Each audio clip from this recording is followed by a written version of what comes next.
আল্লাহ রাব্বুল আলামিনের পবিত্র কোরআনুল কারীম থেকে সূরাতুন নাহলের 9 নম্বর আয়াত তেলাওয়াত করেছি।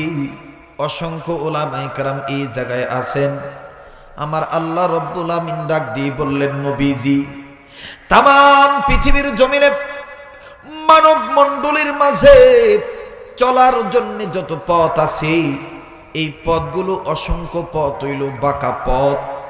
আর এই বিশ্ব মানবতাকে বাঁকা পথ থেকে সোজা পথ দেখানোর দায়িত্ব আমি আল্লাহ।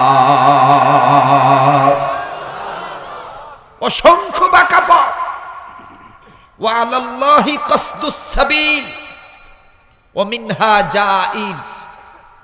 অসংখ্য বাঁকা পথ। আমার বন্ধুগণ, এই বাঁকা পথগুলো কেন বাঁকা? এই পথগুলোর আবিষ্কারক মানবতা। মানুষের এই পথ তৈরি করেছে। কেউ নিজের পথ তৈরি করে নিয়েছে কাদিয়ানীদের পথ। কথা বলেন, কথা বলেন, কথা বলেন। কেউ পথ তৈরি করে নিয়েছে মন গড়া দেওয়ানবাগির পথ। কেউ পথ তৈরি করে নিয়েছে আমার বন্ধুগণ গান বাদ্য দিয়া বাজনা করে মন গড়া নাচানাচির পথ। কেউ পথ তৈরি করে নিয়েছে নাস্তিকতার পথ। কেউ পথ তৈরি করে নিয়েছে আমার বন্ধুগণ মুরতাদের পথ। এরকম অসংখ্য পথ আছে যে পথগুলো বাঁকা পথ। আর এই বাঁকা পথ থেকে মানবতাকে টেনে এনে সোজা পথ দেখানোর দায়িত্ব কার? কার? আপনি একটু কথা বলেন, কার? সোজা পথ দেখানোর দায়িত্ব কার? মাজারওয়ালার, বেদাতওয়ালার, কবর হুজানিওয়ালার, এই জডওয়ালা বেটার, ল্যাংডা বাবা? ল্যাংডার কাছে যায় কয়, বাবা ও আমার হোলা মায়া নাই, আমার একটা হোলা মায়া দিস। ল্যাংডা তোরে দেখা কয়, আরে মগার ঘরের মগা, আমার তো বই নাই, আমার তো বই নাই, তুই আমার কাছে হোলা মায়া চাস? ল্যাংডা কিছু কয় না, খালি কয় আর এই হুই না আমার দেশের পাবলিক কয় দিছে, কবার লাগিয়া গেছে গা। এরপর কয়, হন এমনি কবার লাগবো না, প্রতি বছর বাতাসা আমাশা লই আবি। এরপরে আমাশা বাতাসা লইয়া যায়। আর ল্যাংডার দরবারে কিছু জটলারা তামাশা শুরু করে দেয়। লইয়া গেছে আমাশা বাতাসা, আর শুরু হয়ে গেছে তামাশা। তাও কেমন ধরনের তামাশা? তোমার আসে গেছিলাম দয়াল ওই নাঙা নদীর পারে বাবা। তোরা দি কথা কস না, কোথায় গেছ গা? ডরাইছা তো ধরে লয়ে যাইবা? আরে ধরলে আমারে ধরবো, লয়ে গেলে আমারে ধরবো, কারণ ইত্যান সব আমারই। কথা বুঝবার পারছো ভাই? কোনো সমস্যা নাই। হক কথাগুলো, আওয়াজগুলো একটু বলিষ্ঠ কণ্ঠে দিতে হবে। বিশ্বাস করো, এ জাতির তকদির উন্নয়ন করতে গেলে, এ জাতির কপাল উন্নত করতে গেলে, এ জাতিকে সন্তান দিতে হলে, বরকতময় করতে হলে, কোন মাজারের মালিক করতে পারে না, কোন কবরওয়ালা করতে পারে না, কোন জটওয়ালা করতে পারে না, কোন ল্যাংটা করতে পারে না। বান্দার তকদির উন্নয়ন করতে গেলে কেবলমাত্র আল্লাহ রাব্বুল আলামিন করতে পারে। কোন সৃষ্টিগত মানুষ সৃষ্টির উন্নয়ন করতে পারে না।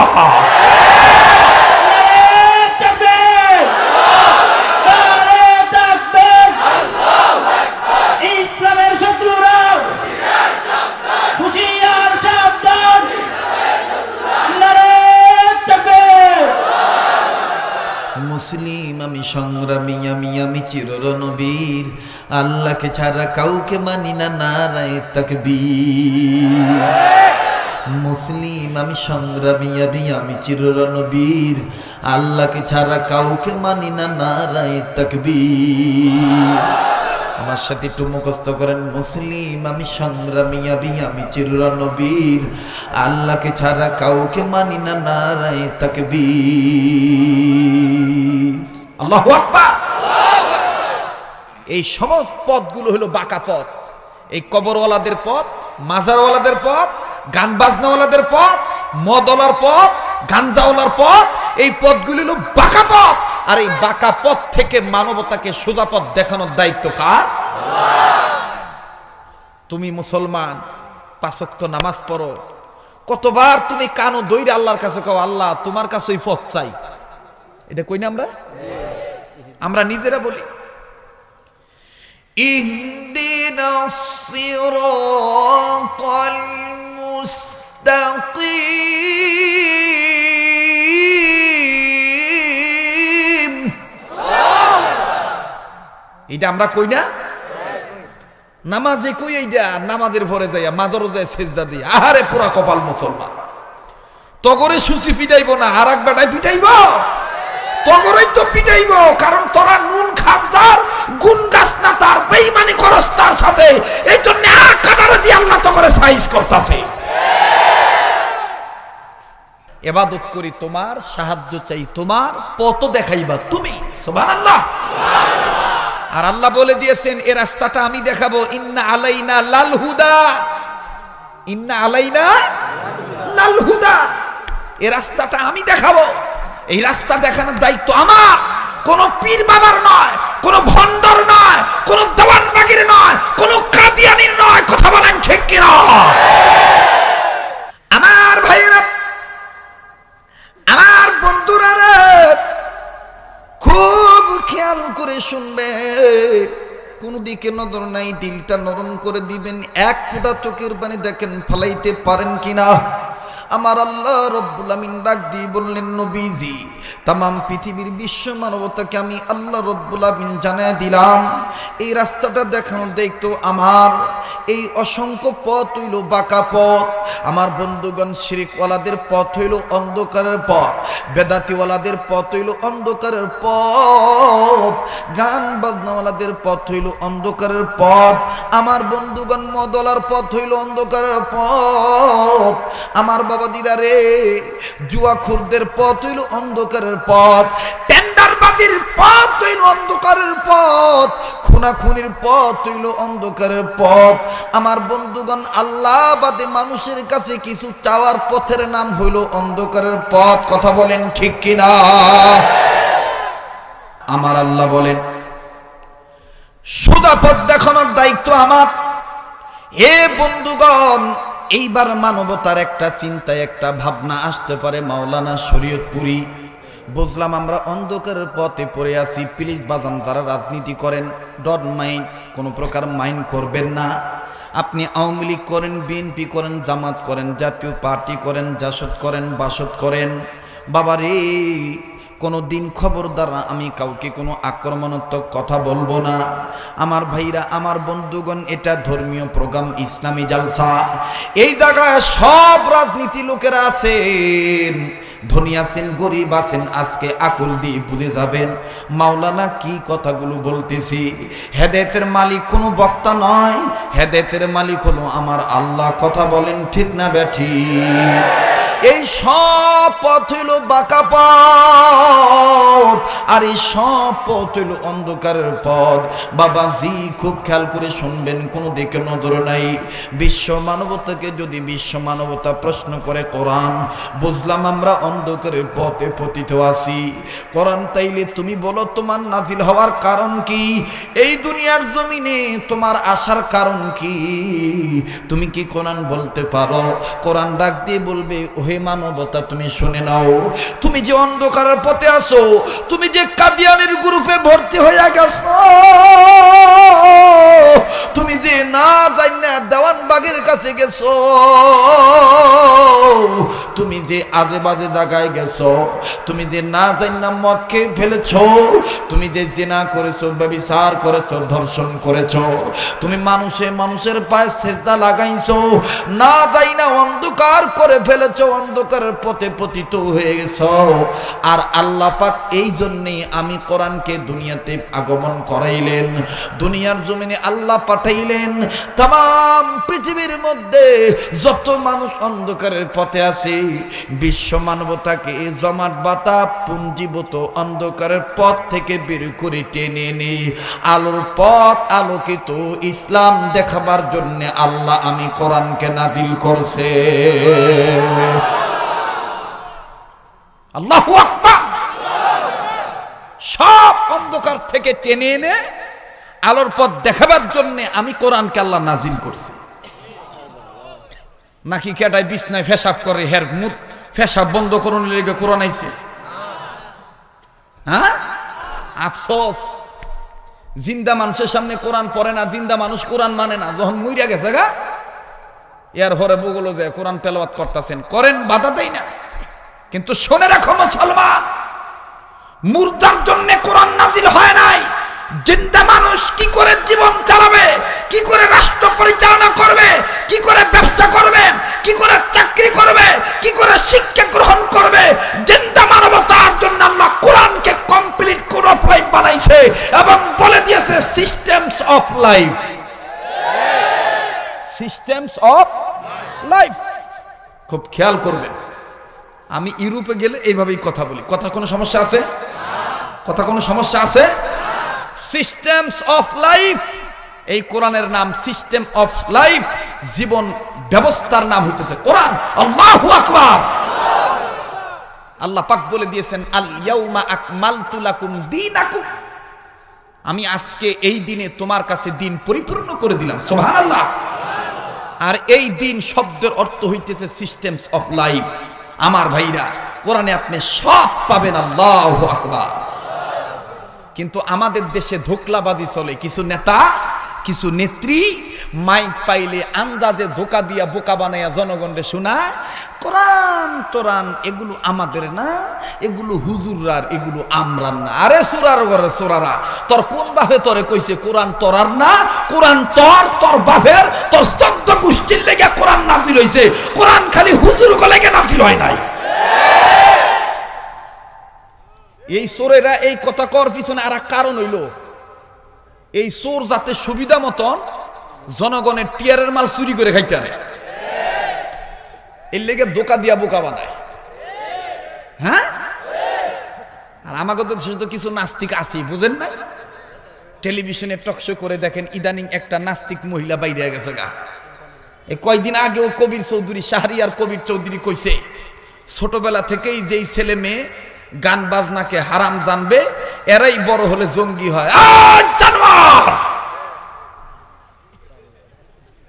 তুই রাজাকার, তুই মুরগি চোর। তোরে বাংলাদেশে ওহনো বাঁচায় রাখছে, তাও তো তুই তোর কপাল ভালো। নাহলে আমার বাংলাদেশে মাদ্রাসার যত উলামায়ে কেরাম ছাত্র আছে, একটা একটা করে জুতার বাড়ি দিয়ে যদি তোকে দেয়, তোর কিয়ামত ছুটতে হইয়া দেবো গা। কথা কম ঠিক কিনা? এই শাহরিয়ার কবির চৌধুরী কইছে যে ছোটবেলার থেকে যেই ভোলা মাইয়া গান বাজনা হারাম জানবো, এইটাই বড় হইলে জঙ্গি হয়। এই কথাটা সম্পূর্ণ ইসলাম শিক্ষা বিরোধী, মাদ্রাসা শিক্ষা বিরোধী। আর এরা হচ্ছে নাস্তিক, এরা হচ্ছে মুরতাদ। এই শাহরিয়ার কবির চৌধুরীর কারণে, তসলিমা নাসরুনের কারণে, দাউদ হায়দারের কারণে, আরো ভিন্ন ভিন্ন নাস্তিক মুরতাদের কারণে গুটি কয়েকটা নাস্তিক মুরতাদ আমার সোনার বাংলাদেশে ইসলামকে অপমান করার সাহস পায়, আল্লাহ এবং তার রাসূলের বিরুদ্ধে কটূক্তি করে টিকে থাকতে পারে, এই গুটি কয়েকটা নাস্তিক মুরতাদের কারণে। তবে আমরা যদি এক প্ল্যাটফর্মে আসি, আল্লাহর কসম এই নাস্তিকরা বাংলাদেশে টিকে থাকতে পারবে। কি ভাই রাগ করতেছেন? বেজার হইতেছেন? কোন দলকে টার্গেট করে কইতাছি? এরপরও যদি কোনো চোরায় কয় হুজুরে খালি রাজনীতি করে, মনে করবেন এটা রাজনীতি বুঝই না। এটি কি কোনো রাজনীতি বক্তব্য? হ্যাঁ, কয় হুজুররা খালি উঠটা ভরে সমালোচনা করে, গীবত করে, এটা গীবত? আরে চোরের ঘরে চোর, গীবত কোনটারে কয় তুই জানস? সমালোচনা কোনটার, আলোচনা কোনটা? এটা হইল ন্যায়ের পক্ষে অন্যায়ের প্রতিবাদ করা। আর এই প্রতিবাদ করা মুসলমানদের জন্য ওয়াজিব। আর এই প্রতিবাদ করতে যে কোনো বাধা আসলে সেই বাধা প্রতিবন্ধকতা পেরিয়ে ইসলামী আন্দোলনের মাধ্যমে জিহাদ করা ফরজ। আর ওইটা কয় হুজুররা খালি গীবত করে, গীবত করে, তাই না ভাই? আচ্ছা, আপনারা কোরআনের পক্ষে একমত কারা কারা? দুই হাত তুলে দেখানছে ভাই। নারায়ে তাকবীর, আল্লাহু আকবার। কোরআন সুন্নাহর আলো করে করে চালো, কোরআন হাদিস যেখানে আমরা আছি সেখানে নারায়ে তাকবীর, আল্লাহু আকবার। হাত নামান। তাহলে এই অন্ধকারের পথ থেকে আলোর পথ দেখানোর জন্যই আল্লাহ কোরআনকে নাজিল করেছেন। কথাটা কার? আমার আল্লাহ বলেন, কিতাবুন আনজালনাহু ইলাইকা লিতুখরিজান নাসা মিনাল-যুলুমাতি ইলান-নূর, লিতুখরিজান নাসা মিনাল-যুলুমাতি ইলান-নূর।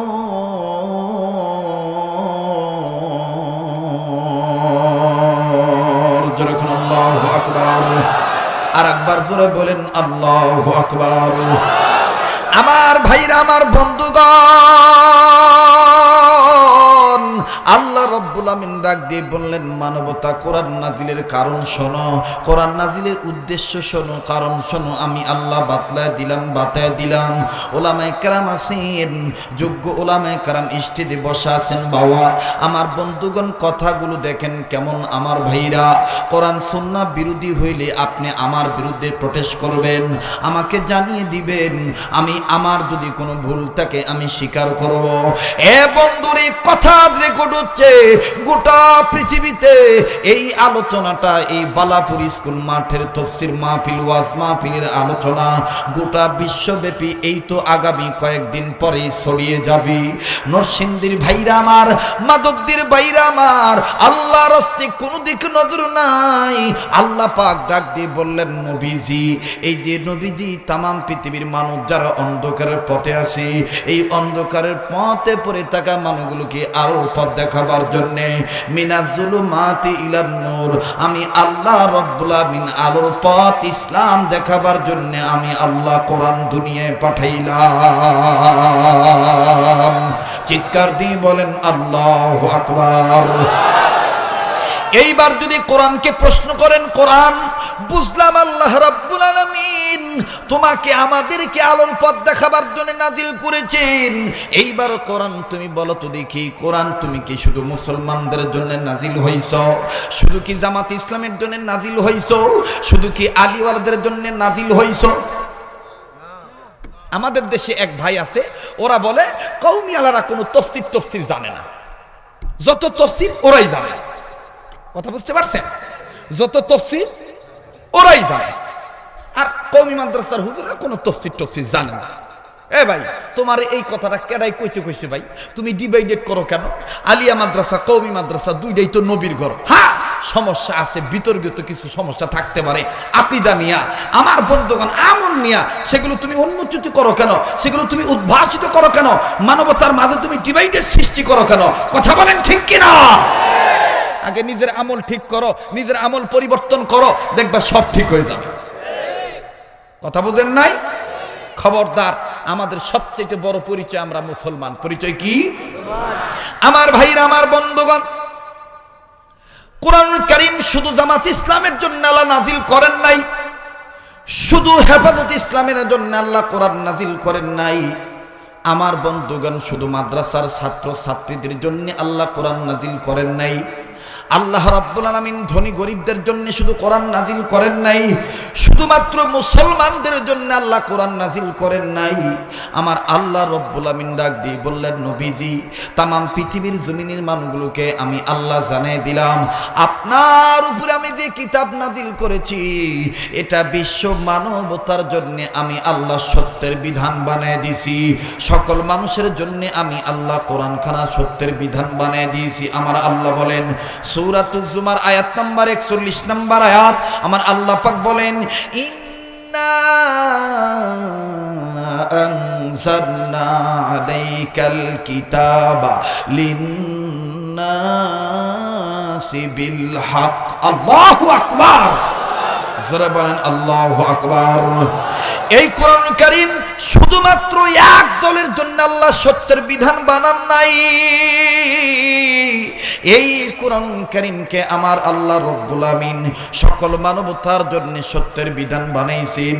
আল্লাহ রব্বুল আমিন বললেন, নবীজি तमाम পৃথিবীর মানুষগুলোকে জানিয়ে দেন এই কোরআন কারীম আমি আল্লাহ পাক সকল মানবতার জন্য আমি আল্লাহ নাজিল করলাম, সকল মানুষের জন্য হেদায়েতের মশাল বানিয়ে দিলাম। আল্লাহ পাক আরেক জায়গায় বলেন সূরাতুল বাকারার মধ্যে আল্লাহ বলেন হুদাল্লিন নাসি ওয়া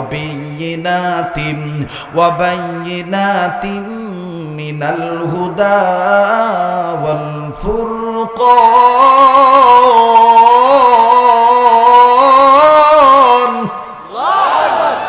কথা কি আমি বানায় বলতেছি? কথাটা কার? কথাটা কার? হুদাল্লিন নাসি ওয়া বাইয়িনাতিম মিনাল হুদা ওয়াল ফুরকান।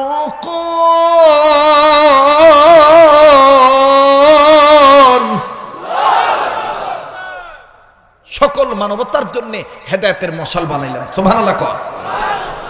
আল্লাহ রাব্বুল আমিন বললেন, নবীজি এই হেদায়েত তারাই পাবে যারা আমার কোরআনকে মানবে, তারাই হেদায়েত পাবে। আর হেদায়েত যারা পাবে তারা জান্নাতি। জোরে কোন সুবহানাল্লাহ। এইবার কোরআনের কাছে প্রশ্ন করলেন, কোরআন তোমার মাধ্যমে কারা হেদায়েত পাবে? কে হেদায়েত পাবে তুমি বলো তো দেখি। কোরআন ডাক দিয়ে বলতেছে, পৃথিবীর মানুষ এই কোরআন কারীমের মাধ্যমে আমি কোরআনের মাধ্যমে সবাইকে আল্লাহ পাক হেদায়েত দিবে না, আল্লাহ পাক তাদেরকে হেদায়েত দিবে। তাদের পরিচয় আমার আল্লাহ পাক আমার মাধ্যমে গোটা জাতিকে জানিয়ে দিলেন। কোরআনের কাছে প্রশ্ন করা হইল, কোরআন তোমার মাধ্যমে কারা হেদায়েত পাবে তুমি বলো তো দেখি। কোরআন জানা দিলেন হুদাল্লিল মুত্তাকিন।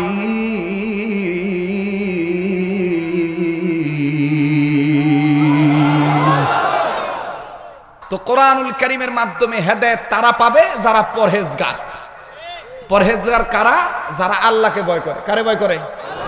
নাকি পুলিশ রে, বিজিবি রে, সেনাবাহিনী রে, রেবে রে ভয় করে? কারে?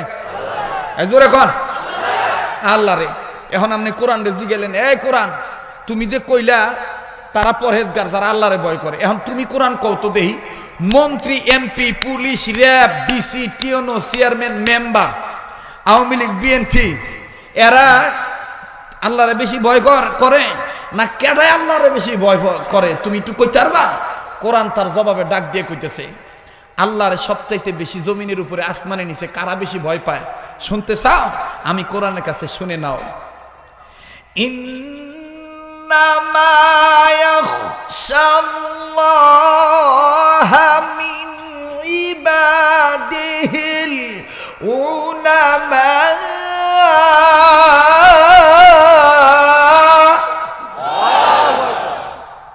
মন্ত্রী, এমপি, পুলিশ, চেয়ারম্যান, মেম্বার এরা আল্লাহরে বেশি ভয় পায় না, আল্লাহরে বেশি ভয় পায় আলেম উলামা।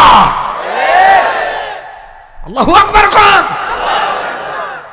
আলেম উলামা আল্লাহরে বেশি ভয় পায় দেখা বহু মন্ত্রী, বহু এমপি, প্রাইম মিনিস্টার সহ, বিরোধী দলের নেত্রী সহ ক্ষমতা যাওয়ার আগে কোন এক নিয়ারেস্ট পারসন আলেমের কাছে যায়, হুজুর দোয়া করেন এইবার যাতে জয়লাভ হয়। ঠিক না? কথা কয় না ঠিক না? আলেমরা কাকে ভয় পায়? আল্লাহরে ভয় পায়। ও ভাই, আলেম ওলামার পক্ষে না বিপক্ষে? আপনারা আলেমদের পক্ষে না বিপক্ষে? এইবার আপনি জিগাইলেন, আচ্ছা কোরআন আল্লাহরে ভয় পায় আলেমরা, বুঝলাম। আচ্ছা তুমি কোরআন কত দেহি, মন্ত্রীরা বেশি সম্মানিত না আল্লাহরে যারা ভয় করে এরা সম্মানিত? কোরআন তার জবাবে ডাক দিয়ে কইতেছে, ইন্না আকরামাকুম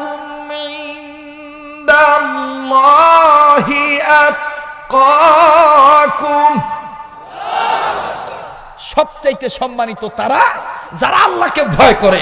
এই জমিনের উপরে মাজারওয়ালারা নয়, কবর পূজারীওয়ালারা নয়, কাদিয়ানীওয়ালা নয়, দেওয়ানবাগী নয়, নাম করা ফিতনাবাজ এই নামাজাবিরা সম্মানিত নয়। সম্মানিত হলো উলামায়ে হক যারা আল্লাহকে ভয় করে, বাতিলের কাছে মাথা নত করে না। তারাই আল্লাহর জমিনের উপরে আসমান নিচে সবচাইতে সম্মানিত। কথা বলেন ঠিক কিনা? ওখানে ইদানিং একটা ফেতনা বাইরে গেছে গা, জন্মের ভরে কোনোদিন দেখি নাই মসজিদ নিয়ে দলাদলি। মসজিদের এক কাতারে আওয়ামী লীগও খাড়ায়, বিএনপিও খাড়ায়, জামাতও খাড়ায়, জাতীয় পার্টিও খাড়ায়। কোনোদিন শুনছেন না আমাদের কাতারে খাড়ায় আওয়ামী লীগ বিএনপি ওরা কইছে তুই আমার লগে খাড়াই চটকা? এমন করছে? কোনদিন বিএনপি কইছে না তোমার লগে খাড়াবো না, তুমি আওয়ামী লীগ করো? হ্যাঁ? আর এই চোরার ঘরে চোরারা ইদানিং মহল্লায় বিদেশিদের টাকা পাইয়া পাইয়া আমার বন্ধুগণ এজেন্ট দালাল হইয়া এরা এখন মসজিদের নাম দিয়ে দিছে আহলে হাদিস মসজিদ। চোরার ঘরের চোরা মসজিদ কোনদিন এক দলের হয় না, মসজিদ আল্লাহর ঘর, সকল বান্দাদের জন্য আল্লাহর ঘর। কথা বলো ঠিক কিনা? আহলে হাদিস মসজিদ দিয়ে দিছে। এইটা লেহার মানে কি? হানাফিরা ঢুকতে পারবা না, হানাফিরা আর হুইন্না রাখ। ইমামে আজম আবু হানিফা রহমাতুল্লাহি আলাইহির অনুসারীরা যদি তোদের মসজিদে ঢুকতে না পারে তো তোরও রেডি হয়ে থাক। উলামায়ে হক এমন একটা মশাল বাইর করতেছে, এই মশাল, এই প্রদীপ দিয়া তোদের অন্ধকারের এই ফিতনাবাজ বাংলার জমিন থেকে তাড়িয়ে ছাড়বে ইনশাআল্লাহ, ইনশাআল্লাহ, ইনশাআল্লাহ। কথা বলেন ঠিক কিনা?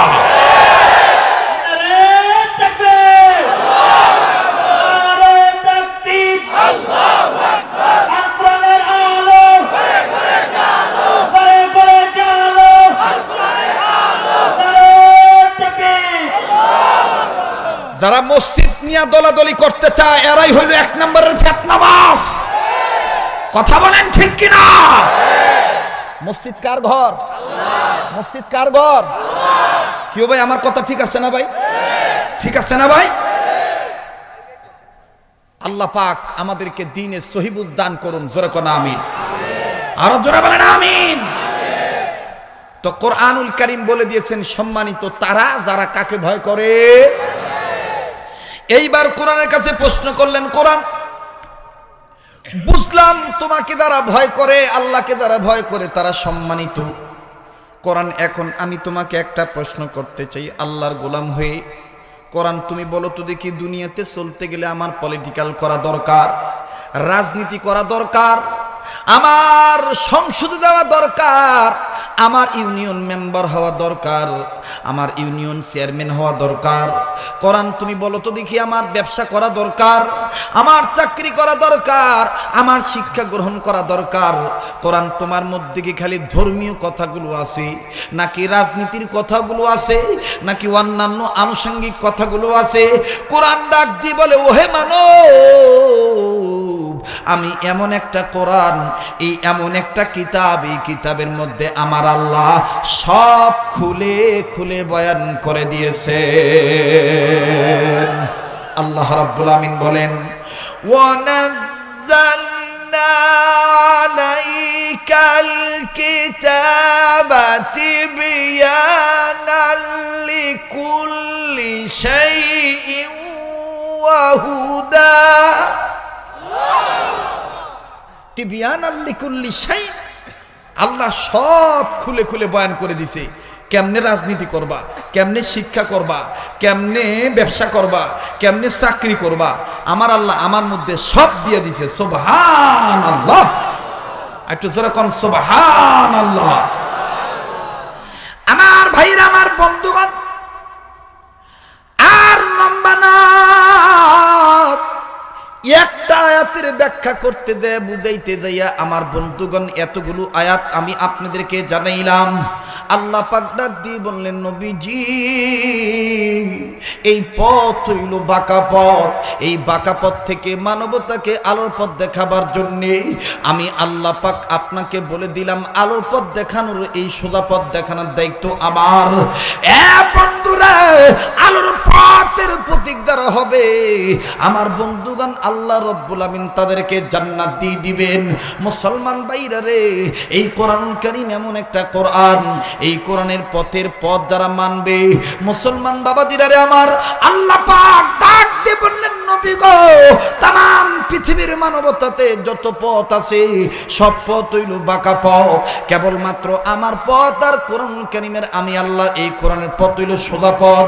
আল্লাহ আর এক জায়গায় ডিক্লারেশন দিয়ে আল্লাহ পাক জানিয়ে দিলেন, ইন্না হাযাল কুরআনা ইয়াহদি লিল্লাতী হিয়া আকওয়াম। যারাকান আল্লাহু আকবার।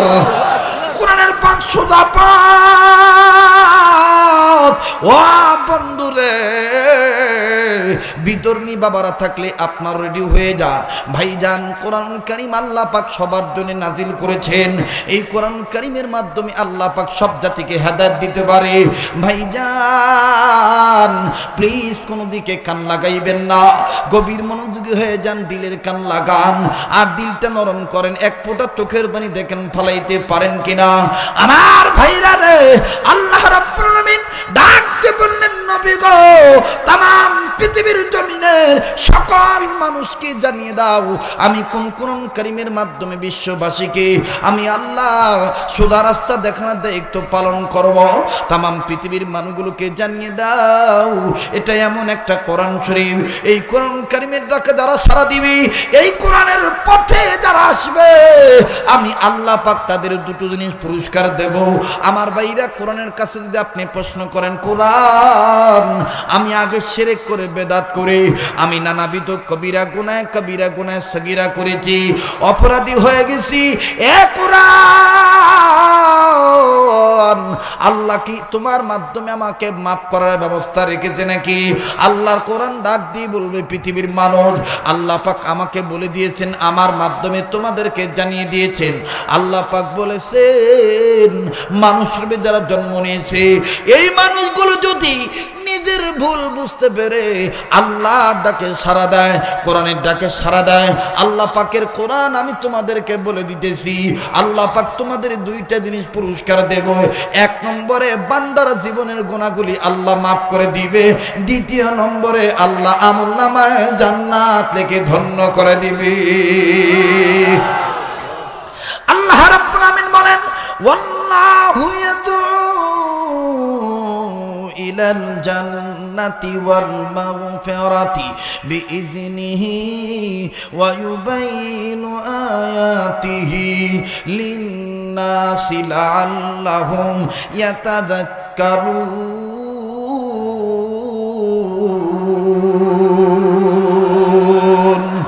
আমার ভাইরা রে, আল্লাহ রব্বুল আলামিন বান্দা বান্দির জীবনের গুনাহ মাফ করে দিবে, আমলনামায় আল্লাহ রব্বুল আলামিন বান্দা বান্দিকে জান্নাত দিয়ে ধন্য করবে। বাবাজি খুব খেয়াল করবেন, কোনো দিকে নজর নাই, হকের পক্ষে আল্লাহ আছে। আল্লাহ যদি আমার কপালে বালাপুরের ময়দানে জিল্লতি রাখি, দুনিয়ার কেউ আমাকে ইজ্জত করতে পারবে না।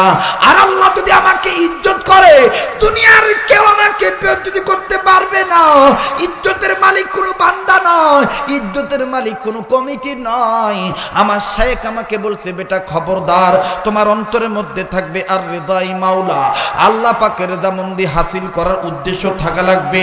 বান্দারে, ও গোলাম, ও আমার ছাত্র, তুমি শুনে নাও, তুমি যদি আল্লাহ রেজামন্দি হাসিল করো, স্টেজে উঠিয়া দুনিয়ার সব শ্রোতা যদি তোমার বিরোধী হয়ে যায়, আর মাওলা যদি তোমার পক্ষে থাকে, তোমার আর কিছু লাগবে না। কথা বলেন ঠিক কিনা? লা ইলাহা ইল্লাল্লাহ। আমার ভাইয়েরা, আমার বন্ধুরা রে, আল্লাহ পাক কোন কার মাধ্যমে গোটা জাতিকে আমার বন্ধুগণ সোজা রাস্তা দেখাবেন। বাবাজি, আল্লাহ যদি কাউকে দয়া না করে, কেউ মুসলমান হইতে পারবে না। ও বন্ধুরে, যুবক ভাইরা আমার, আল্লাহ যদি ইচ্ছা করতেন আমারে হিন্দুর ঘরে দিতে পারতেন, আল্লাহ যদি ইচ্ছা করতেন আমারে বৌদ্ধর ঘরে দিতে পারতেন, আল্লাহ যদি ইচ্ছা করতেন আমার বন্ধুগণ আমারে খ্রিস্টানের ঘরে দিতে পারতেন। কিন্তু আল্লাহ তা না করে আমার আল্লাহ দয়া করেছেন, মুসলমান বানাইছেন। আবার আমাদেরকে আল্লাহ পাক ঈমান নামক দৌলত দিয়া ধন্য করেছেন। চিৎকার দিয়ে বলেন আল্লাহু আকবার। আর একবার জোরে বলেন আল্লাহু আকবার। আমার ভাইরা, আমার বন্ধুগণ, এই ঈমান নামক দৌলত পাওয়ার জন্য জন্যে মুসলমান ভাইরা রে সব সময় ইসলামের পক্ষে থাকা লাগবে, দোয়ার পক্ষে থাকা লাগবে, আলেম ওলামার সাথে সম্পর্ক রাখা লাগবে। আলেমরা যদি আল্লাহর কাছে দোয়া করে, এ বন্ধুরে বর্তমান জামানায় নবী নাই কিন্তু নবীর ওয়ারিস আলেম ওলামা আছে। কথা বলেন ঠিক না ঠিক? ও বন্ধু, তুমি তোমার দাদার কথা শুইনো না, তুমি তোমার চাচার কথা শুইনো না, যুবক তুমি আলেমকে মেনে নাও, তুমি আলেমের শপথ নিয়ে নাও, আল্লাহ তোমার কপাল খুলে দিবে। যুবক রে খুব খেয়াল করে শোনো প্লিজ বন্ধুরে, আলেমরা যদি তোমার জন্য দোয়া করে আল্লাহর ফেরেশতারাও তোমার জন্য দোয়া করবে। কেন যাতে আলেমদের কাছে আসবেন না? আলেমরাই তো কোরআনের ব্যাখ্যা জানি, কোরআনের তাফসীর জানে, কোন গায়ক তো কোরআনের তাফসীর জানে না। এই বাংলার জমিনে যে গায়করা আলেমের বিরুদ্ধে কথা বলে, ডাক দিয়ে কটূক্তি করে বলে শরীয়তের মোল্লারা কি জানে, আল্লাহর কসম করে বলি একটা গায়ক যদি সূরা ফাতিহা শুদ্ধ করে পড়তে পারে, জীবনে কোনো দিন আমার বন্ধুগণ মাইকে কথা বলবো না। একটা সূরাও শুদ্ধ করে সূরা ফাতিহা পড়তে পারবে না। আবার এরা আলেমদেরকে গালি দেয়, শরীয়তের মোল্লারা কি জানে, ঠিক কিনা বলেন? মুসলমান ভাইরা আমার, আলেমদের কাছে থাকলে পক্ষে থাকবেন কে? আলেমরা কার ওয়ারিস? যদি চাও নবীর সুপারিশ, আনুগত্য করো, মোহব্বত করো যারা নবীর ওয়ারিস। কথা বলেন ঠিক কিনা? যদি চাও নবীর সুপারিশ, তাদের সাথে লিয়াজু রাখো, তাদেরকে মোহব্বত করো যারা নবীর ওয়ারিস। কথা বলেন ঠিক কিনা? এইবার ভাইরা আমার আর লম্বা না, সিএনজি চালক ভাইরা, কারাগো মাহফিলের ব্যবস্থা করলাম, কারাগো নিজের অর্থ ব্যয় করে আলেমকে মোহাব্বত করলাম, আলেমের সাথে মোহাব্বত করেছি, জীবন দিতে প্রস্তুত আছো, কিন্তু আলেম তোমরা ছাড়তে রাজি নেই। তোমাদের ভালোবাসা দেখে বুঝতে পেরেছি ভাই গো, আলেমদের সাথে থাকলে আল্লাহ পাক বরকতের দরজা খুলে দেয়। আমি আপনাদের কাছে দোয়া চাই, তাম বাংলাদেশের কোটি কোটি জনগণ যদি আমার পক্ষে থাকে, আর আলেমরা যদি আমার পক্ষে না থাকে, আমার বন্ধুগণ এই জনপ্রিয়তার 4 পয়সার দাম নাই। কথা বলেন ঠিক কিনা?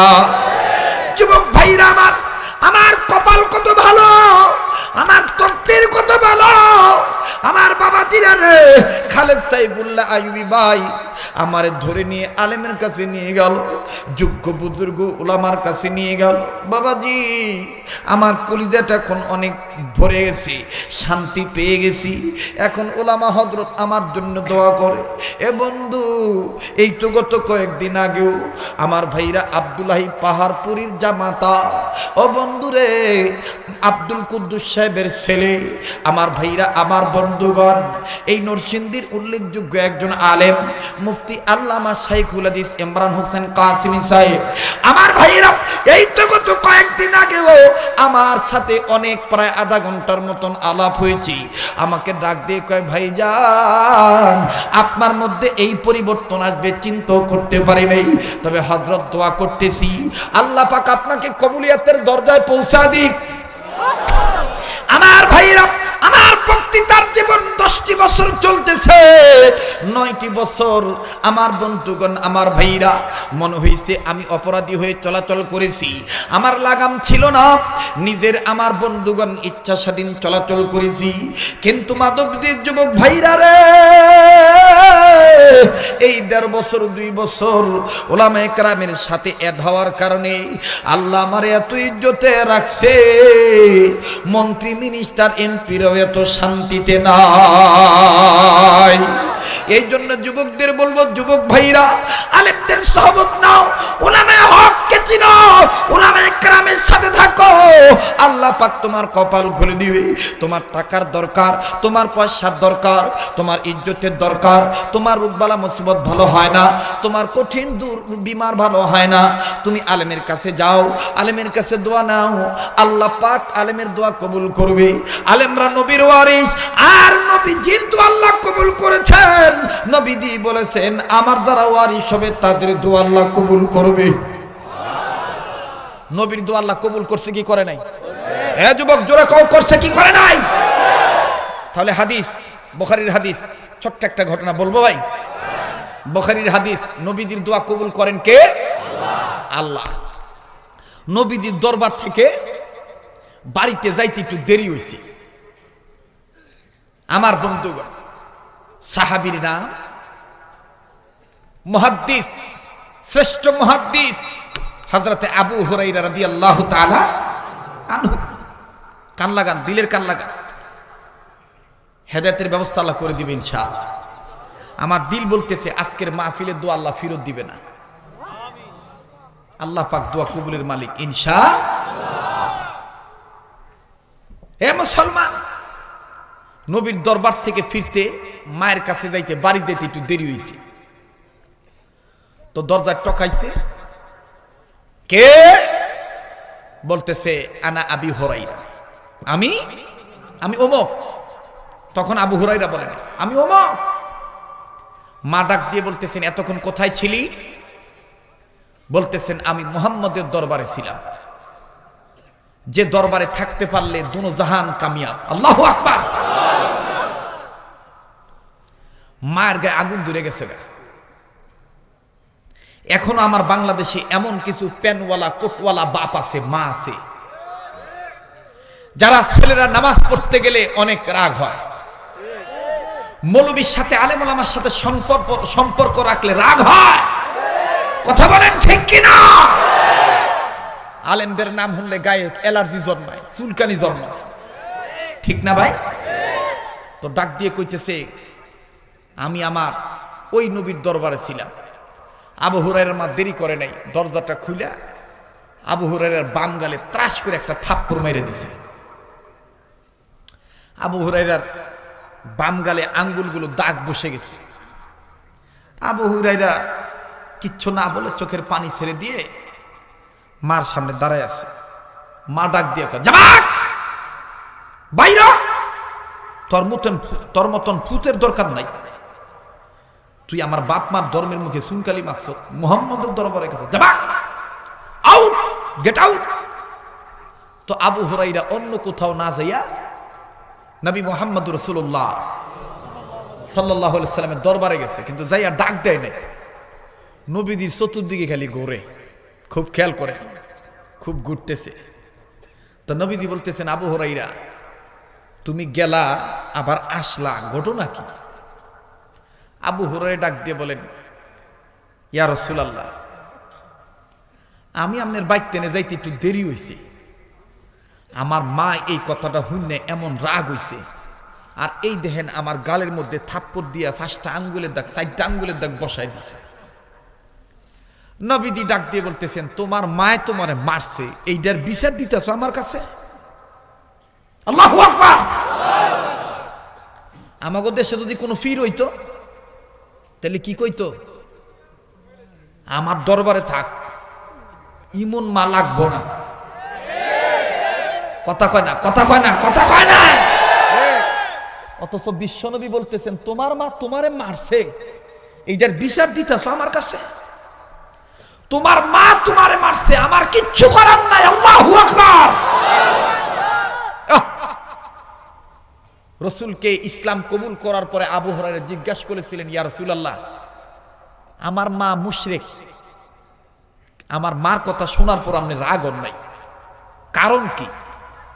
রাসূল ডাক দিয়ে বলতেছেন মা শব্দের প্রতি আমি দুর্বল, মা শব্দের প্রতি আমি দুর্বল। এরে আবু হুরায়রা, তুমি তো তোমার মা পাইছো, আমি এমন একজন ভালো, আমি আমার মায়ের আদর ঠিক মতন পাইনি। যুবক ভাইয়েরা আমার, আমার দিক দেখাও, এক ফুটা চোখের বাড়ি দেখো ফালাইতে পারো কিনা রে ভাই? আমার নবীজি আবু হুরাইরা ডাক দিয়ে বলে, আবু হুরাইরা তুমি তাও তো মা পাইছ,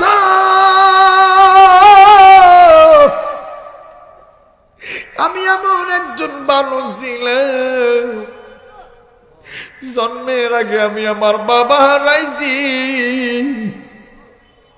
আর জন্মের পরে 6 বছর বয়সে আমি আমার জনম দুঃখিনী মা হারাইছি।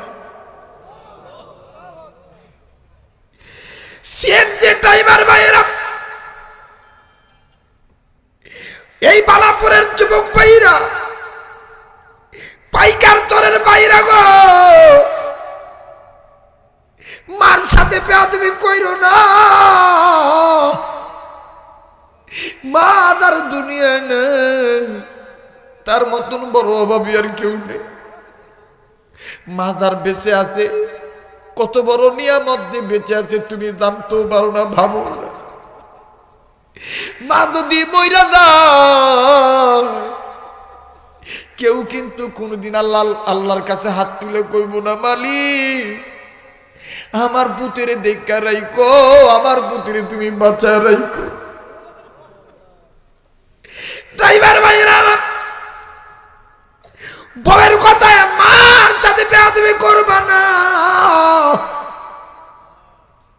ইদানিং সমাজে পরিবারে এই দুঃখটা বেশি। অনেক মা কান্দে, বাপ কান্দে, মায়ের খবর রাখে না, বউয়ের কথায় মাকে সেপারেট করে দেয়, মাকে বিদায় করে দেয়। দেখো আমার নবীজি মায়ের প্রতি কত দুর্বল। আমার নবীজির কথা বলে দিলাম, হঠাৎ করে কথাটা মনে হয়ে গেল। সব ছেলেরা মাঠের মধ্যে খেলতেছে, খুব খেয়াল করেন আমার দিক তাকা। সব ছেলেরা মাঠের মধ্যে খেলতেছে। সন্ধ্যা যখন হয়ে যাবে, সূর্য যখন ডুবু ডুবু বা, তোমার আমার নবী শিশু বালক মোহাম্মদ নবী আকাশের দিকে তাকাইয়া পাহাড়ে উঠিয়া 2 হাত এইরকম করে 2 কান্দে বান্ধিয়া ডাক দিয়ে বলে, মালিক খেলা শেষ করার পর সবার মা বাবাই যা সবাই রে দার বাড়িতে নিয়ে গেল। মাবুদ আমার বাবা তো আইলো না, আমারও তো কেউ নেওয়ার জন্য আইলো না। বাজানরে যখন এইরকম করে কান্দে, ওই পথ দিয়ে আবু জাহেল যাইতেছিল। আবু জাহেল ছোটবেলায় কিন্তু নবীজিকে অনেক মহব্বত করছে। নবী যখন ছোট ছিল, বালক ছিলেন, তখন অনেক ভালোবাসছে। নবীজি যখন নবুয়ত পাইছে, তখন কিন্তু বিরোধিতা স্টার্ট দিয়েছে। কথা বলেন ঠিক কিনা? আবু জাহেলের কানে শিশু বালক নবীজির করুণ আওয়াজ যখন গেল, কে জানি কান্দে। আবু জাহেল নিচের মধ্যে দাঁড়ায়, কয় কে রে তুই, এই জায়গায় তুমি দাঁড়ায় আছো? নবীজি আমার বন্ধুগণ দাঁড়ানো অথবা বসানো ওই অবস্থায় দেখে আবু জাহেল হাঁটি হাঁটি পা পা করে হেঁটে গেল। হেঁটে দিয়ে ডাক দিয়ে বলে, বালক মোহাম্মদ তুমি কেন কান্দো? আবু জাহেলকে মোহাম্মদ নবী ডাক দিয়ে বলতেছেন, চাচা গো আমি কান্দি আমার বাপের নামে। সব ছেলেরা খেলার পরে সবার মা বাপ আইসা তাদেরকে দার ঘরে বাড়িতে নিয়ে গেল। চাচা আমি এমন পুরা কপাল্লা সন্তান, আমার বাবারে আমার বাপ আমারে আইসা ডাক দিল না, আমারে ডাইকা নিয়ে গেল না। আমি আমার বাপের নামে কাঁদতেছি, আমার বাপের কথা মনে হয়েছে। আবু জাহেল ডাক দিয়ে কয়, মুহাম্মদ সন্ধ্যা হয়ে গেছে, চলো তোমারে বাড়িতে নিয়ে যাই। এবার যখন বাড়িতে নেওয়ার জন্য আবু জাহেল আমার বন্ধুগণ বলল, তুমি আমার উটনির পিঠে ওঠো, তুমি আমার উটের পিঠে ওঠো। মুহাম্মদ নবীকে আবু জাহেল কোলে করে নিয়া আবু জাহেলের পিছনে বসায় দিয়েছে। বন্ধুরা, এইবার আবু জাহেল উটের লাগাম নয়, উটকে যখন চাবুক মারতেছে অথবা বাড়ি মারতেছে, উট উঠে না, উঠে না। কি ব্যাপার মুহাম্মদ, উট কেন ওঠে না, ওঠে না? বন্ধুরে, উট বুবা জন্তু, উট তো কথা বলতে পারে না। উট আকাশের দিকে মুখ করে উঁচু করে ডাক দিয়ে বলে, আল্লাহ। একটা ডাক দেন না, আল্লাহ।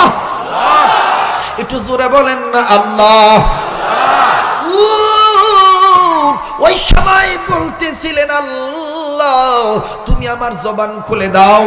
আমি আবুল হেকাম, আমি মক্কার কাফেরদের লিডার আবু জাহেলকে জানিয়ে দিই, আবু জাহেল রে তুমি শুনিয়া লও, মক্কার কাফেরদের লিডার তুমি শুনিয়া লও।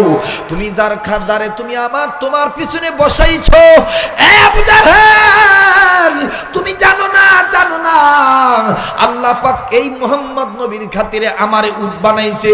আমি ওর দুনিয়াতে আমি সৃষ্টি হইতে পারছি। আল্লাহ নবীদের কারণে দুনিয়া বানাইছে, আসমান বানাইছে, জমিন বানাইছে, আরশ কুরসি লৌহ কালাম বানাইছে। যার খাতিরে আল্লাহ সব বানাইলো, তারে তুমি পিছনে বসাইছো। হতে পারে না।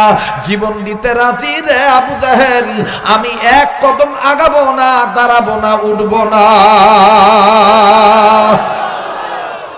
এ বন্ধু, এইবার আবু জাহেলের মাথায় একটা চিন্তা ঢুকলো, দেখি তো সামনে বসাই। এবার বন্ধুগণ শিশু বালক নবী মুহাম্মদকে যখন সামনে বসাইলেন, আমার বন্ধুগণ সামনে বসানোর বলে এবার যখন আবু জাহেল পাও দিয়ে অথবা হাত দিয়া অথবা চাবুক দিয়ে যখন আঘাত করছে, এইবার এমন ভাবে যাওয়া শুরু করছে। আবু জাহেল বলে, মুহাম্মদ বালককে নেওয়ার পরে ইতিপূর্বে কোনোদিন আমার উট এত দৌড়ায় নাই, কিন্তু ওই দিন আমার উট এত জোরে জোরে দৌড়াইছে, এত জোরে জোরে হাঁটছে, অবাক করা দৃষ্টান্ত। চিৎকার দিয়ে বলেন আল্লাহু আকবার, একটু আওয়াজ করে বলেন সুবহানাল্লাহ। তুমি মালিক রব্বুল আলামিন, দয়া করে দান করেছো বিশ্বনবী রহমাতুল লিল আলামিন। বলেন, দয়া করে দান করেছো বিশ্বনবী আলামিন। বলেন না, দয়া করে দান করেছো বিশ্বনবী রহমাতুল লিল। তুমি মালিক রব্বুল আলামিন, দয়া করে দান করেছো বিশ্বনবী রহমাতুল লিল। যখন আল্লাহু আকবার, একটু আওয়াজ দিয়ে বলেন আল্লাহু আকবার। এবার ভাইরা আমার, আবু জাহেল একটা দৌড় মেরে নিয়া বিশ্বনবী মুহাম্মদ সাল্লাল্লাহু আলাইহি সাল্লামকে, শিশু বালককে যখন আমিনা মায়ের কাছে নিয়ে দিল, আমিনা কই, তুমি কই? মা আমিনার ডাক দিয়ে বলতেছেন, এই তো আমি, এই নাও তোমার ছেলে। নির্জনে বসে কাঁদতেছিল, দাঁড়ায় দাঁড়ায় বাবা বাবা বলে চিৎকার করতেছিল। আমি ওরে নিয়ে আসি, সন্ধ্যা হয়ে গেছে, জঙ্গলের বাঘ থেকে বাঁচানোর জন্য সেপারেট করে আমি নিয়ে আসি। আমার ভাইরা, আমার বন্ধুগণ, মা আমিনার ডাক কিছুই বলেন নাই। মা আমিনা শিশু বালক নবী মুহাম্মদকে বুকে জড়িয়ে ধরলেন। খুব খেয়াল করেন, মা আমিনা বিশ্ব নবীকে জড়িয়ে ধরলেন। জড়িয়ে ধরে বলতেছেন, বাবা গো, বাপের জন্য কেন কান্দ? আমার নবী বলে, মা গো, খেলার যে বিকেল বেলা সব ছেলেদের বাপ আইসা দারদার বাড়িতে নিয়ে গেল, আর আমি এমন অদম, আমার এতে কেউ বাড়িতে নেওয়ার জন্য আইল না। মা গো, আমার বাবা কি জীবনে কোনোদিন আমারে কুলে নিব না। আমি আমার বাবার কাছে যাইতাম, আমি আমার বাপের কাছে যাব। মা আমিনা ডাক দিয়ে বলতেছেন ঠিক আছে আমি নিয়ে যাও। এইবার মা আমিনা দাদা আব্দুল মুত্তালিবের কাছে নিয়ে গেল, যে বলে আব্বা যান আমনের নাতি তার বাবার কাছে যাইব, আমনের নাতি তার বাবার কবরটা দেখানো দরকার। এইবার আব্দুল মুত্তালিব ডাক দিয়ে বললেন আমিনা রে যাও যাও, পারমিশন দিয়ে দিলাম, তোমার সাথে একজন দাসী দিয়ে দিলাম, একজন সেবিকে দিয়ে দিলাম। ভাইজান উম্মে আইমানকে সেবিকা হিসেবে দেওয়া হলো।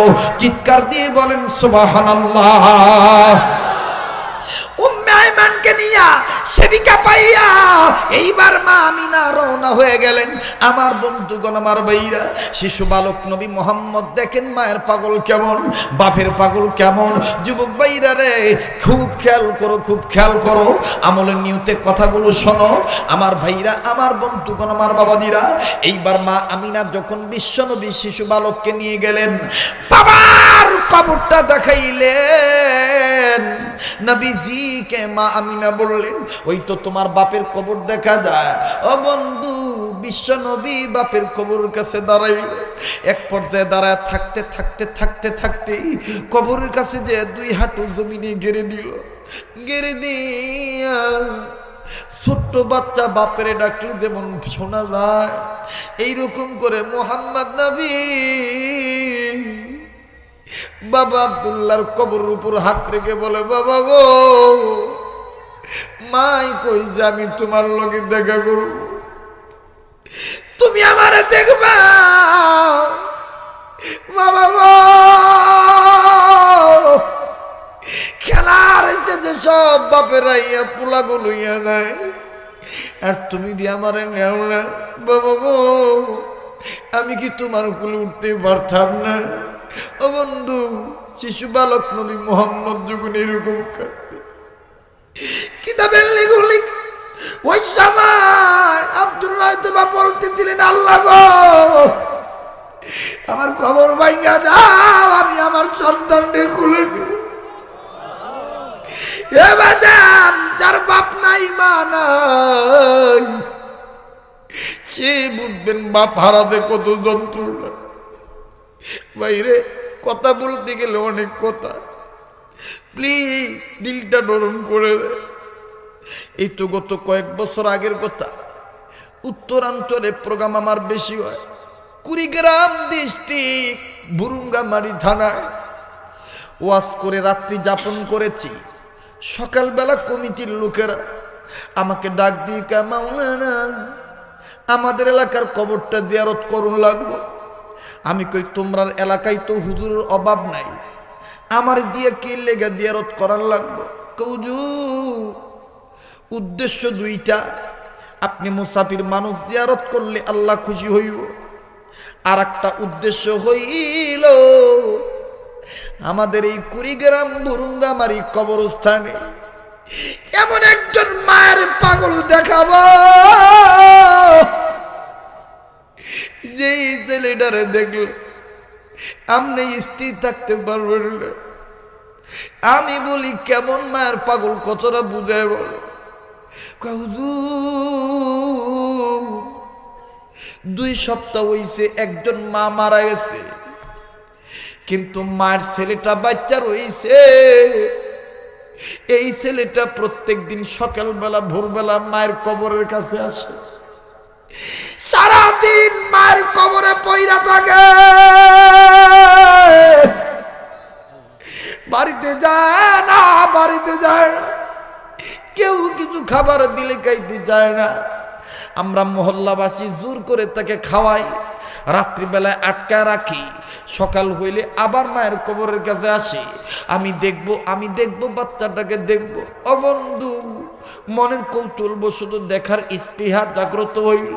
কবরস্থানের বাইরে দাঁড়ায় জিয়ারত করলাম, নজর করে দেখি একজন বালক 8 বছর হবে কি সম্ভবত 10 বছর হবে, ঠান্ডা সকাল, পাতলা একটা জামা গায়ে দিয়া নতুন কবরের মাটির উপরে এরকম করে হাত লাগায় আর ডাক দিয়ে বলে মা গো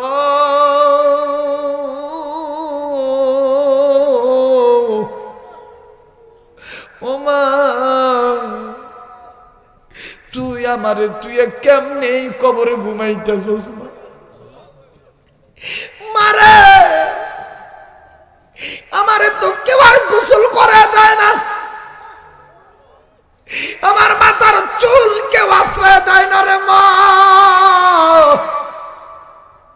আমারে কেউ বলে না বাবা ভাত খাইয়া না, মাগো কেউ আমার পিঠের মধ্যে স্কুলের ব্যাগ সাজায় দেয়, মাগো কেউ আর বলে না বাবা রাস্তা দেখে চলিস, গাড়ি ঘোড়া দেখে চলিস। মাগো আমার কাপড় আর কেউ ধুয়ে দেয় না। বাচ্চাটা এইভাবে কান্দে, বন্ধুরে নিজের চোখের পানি ধরে রাখতে পারিনি, আস্তে করে ওখানে দাঁড়াইয়া এরপরে সন্তানটাকে নিলাম, হাত ধরলাম, কিন্তু বাদানছি এতই মায়ের পাগল, তোমরা আমারে আমার মায়ের কাছে কবরে ঢুকায়া দাও, আমি আমার মায়ের কাছে যাব, বাড়িতে থাকবো না, আমারে মায়ের মতন আর কেউ ভালোবাসে না। বাজার ডে কথা বলতে গেলে অনেক লম্বা কথা, রাত্রি 12টা 1টা বাজে বাড়িতে গেলে, 2টা বাজে বাড়িতে গেলে, এই ঠান্ডা রাত, এই গভীর রাত, বউ ঘুমায়, মেয়ে ঘুমায়, ছেলে ঘুমায়, ভাই ঘুমায়, বোন ঘুমায়, কিন্তু বাদান একবার যদি কলিং বেল টিপ দিই, মা ভিতর থেকে সিগন্যাল দিয়ে বলে বাবা দাঁড়াও আমি আইছি। আমার ভাইরা আমার মারে জিগাই, মাগো রাত্র কি তুমি ঘুমাও না? মা ডাক দিয়ে বলে বাবা রে, সন্তান বাইরে থাকলে ঘুম ধরে না, আরে মা দোয়া করে বাবা, আমি তোর জন্য সবসময় দোয়া করি, আল্লাহ যেন তোর সই সালামতে রাখে। মনে মনে বলি মালিক আমার এই মা যদি মইরা যায়, আমার লাইগা কেউ আর এরকম দোয়া করবো না, কথা বলেন ঠিক কিনা? আমার ভাইরা কথা বলতে যে অনেক লম্বা হয়ে গেল। নবীজি কাঁদতেছিলেন, ও বন্ধু বিশ্ব নবীর মা আমিনা নবীকে জড়িয়ে ধরলেন, এরপরে যেমনি ভাবে সান্ত্বনা দিয়া বাবার কবরটা জিয়ারত করাইয়া আস্তে করে যখন রিটার্ন চলে আসবে, ফিরতের দিকে দেশে যখন আগের দেশে যখন চলে আসবে, মা আমিনা আবুয়া নামক যখন এই জায়গায় আসলো, আমার ভাইরা রাস্তার অর্ধেক রাস্তায় মা আমিনার গায়ে জ্বর উঠে গেল। ও বন্ধু মা আমিনা উমায়ের ডাক দিয়ে বলে, উমাইয়া তুমি আমার এই লাগাম, এই ঘোড়ার লাগাম বা উটের লাগাম থামাও, আমি এই জায়গায় ওয়েট করো। আস্তে আস্তে মা আমিনা শুয়ে পড়লেন, হঠাৎ করে উমায়ের হাতটা ধরলেন, হাতটা ধরে ডাক দিয়ে বলে, বোন রে আমার মুহাম্মদের আর কেউ রইল না, বোন রে আমি তোর কাছে দিয়ে গেলাম। আমার বন্ধুগণ নবীদের বয়স যখন 6 বছর ছিল, আমার ভাইরা রে মা আমিনাও দুনিয়া থেকে বিদায় হয়ে গেল। আমার নবীজি আবু হুরায়রা ডাক দিয়ে কয়, আবু হুরায়রা তোমার কপাল বলো, তুমি তোমার মাকে পেয়েছো, কিন্তু আমি এমনই কপালের মানুষ, আমি আমার বাবার আদর তো পাই নাই, আমি আমার মায়ের আদর তেমন পাইনি। মনে আছে তো আপনাদের? সেই আবু হুরায়রা ডাক দিয়ে বলতেছেন, নবী গো আমার মা আমারে মারছে, আমার মা আমারে মারছে। নবীজি ডাক দিয়ে বলতেছেন, আবু হুরায়রা তোমার মা তোমারে মারছে, এখানে আমার কিছু করার নাই, তোমার বিচার আমার কাছে এলাও হবে না। নবীজি ডাক দিয়ে বলতেছেন, আবু হুরায়রা তোমার বিচার আমার কাছে এলাও হবে না। আবু হুরায়রা বললেন, নবী গো আমি বিচারের জন্য আসি না, আমি আপনার কাছে এসেছি দোয়া নেওয়ার জন্য। আপনি আল্লাহর হাবিব, আপনি আল্লাহর হাবিব, আপনি আল্লাহর কাছে দোয়া করলে আল্লাহ পাক দোয়া কবুল করবে। নবীজি গো আপনি আমার মায়ের জন্য একটু দোয়া করবেন, আল্লাহ যেন আমার মাকে এই মুশরিক থেকে মুমিন মুসলিম বানায় দেয়। আবু হুরায়রা বলতেছেন, ইয়া রাসূলুল্লাহ আপনার কাছে এসে একটু দোয়া নেওয়ার লাগিয়া। রাসূল বলতেছেন, ঠিক আছে তুমি বাড়ি যাও, আমি দোয়া করতেছি। আবু হুরায়রা কয়, হুজুর আগেই দোয়া করেন না, আমি বাইর যেয়ে দেখতাম চাই আমি আগে পৌঁছাইলাম না আপনার দোয়া আগে আমার বাইর গেছে। আল্লাহু আকবার কোন না। হুজুর আগেই দোয়া করেন না হুজুর, আমি দৌড় মাইরা লই, আমি আগে যাই দেখতাম চাই, আমি আগে গেলাম না আপনার দোয়া আগে আমার বাইক গেল। এখন আপনার আগে কন্ত দেহি, আবু হুরায়রা আগে দেব না নবীজির দোয়া আগে দেব? কি আগে দেব? দোয়া আগে যাইব। আচ্ছা আপনারা কন্ত দেখি ভাই, নবীজির দোয়া আল্লাহর কাছে পর্দা ছাড়া পৌঁছায় যায়, এটা সত্য না মিথ্যা? নবীজি বলছেন, আমার উম্মতেরা তোমরা যদি সমাজে শান্তি চাও তাহলে আমার কথা মেনে নাও, এটা নবীজি বলছেন। কিন্তু আমরা নবীর কথা না মাইনা বাঁকা পথ মানছি। আল্লাহ কইছে সব বাঁকা পথ, খুব খেয়াল করে, ওই যে আগের আবার হেডিং এ দিতেছি, আল্লাহ কইছে বাঁকা পথ, আমার পথ সোজা, নবীর পথ সোজা। আর আমরা সোজা পথ ছাইরা দিয়া বাঁকা পথ নিছি। কি পথ? জোরে কর। কেমন বাঁকা পথ? আগের যুগে মা বোনরা ছোটবেলায় কোরআন তেলাওয়াত করত, কথা কয় না? এই যুবক, এখন তোমাদের পক্ষে কিছু বুলেটিন দেব, খুব খেয়াল করো।